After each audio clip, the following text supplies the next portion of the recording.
بسم الله الرحمن الرحيم. باسم علام الغيوب، وبالرحمن ستار العيوب، وبالرحيم فإن ربي لمن يرجوه غفار الذنوب. هذا شعر من مقالة أبي حفص محمد ابن العمد النسفي. قد جاءكم سيد الشهور بكل خير وبكل نور، فلازموا فعل كل خير فيه وكفوا عن الشرور. هذا شعر من مقالة أبي علي محمد ابن عبد الله السقسيني.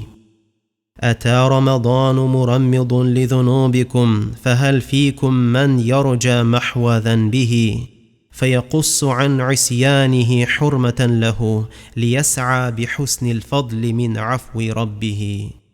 ومن قبله أيضا: ألا إن شهر الصوم شهر مبارك، يثاب الفتى في صومه وقيامه، فهل مؤمن مستبشر بقدومه، ومستشعر حزنا لأجل انصرامه.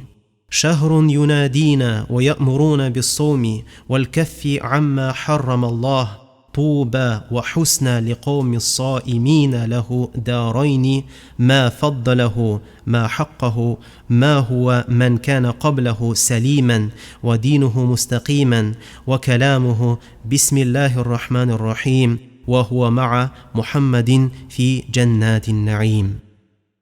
قال الفقيه: خير البشر آدم، وخير عرب محمد، وخير الروم صهيب، وخير فارس سلمان، وخير الجيش بلال، وسيد الأشجار سدرة المنتهى، وسيد الجبال طور سيناء، وسيد الأيام يوم الجمعة، وسيد الليالي ليلة القدر، وسيد الشهور شهر رمضان، وسيد الكلام القرآن، وسيد الأسماء بسم الله الرحمن الرحيم.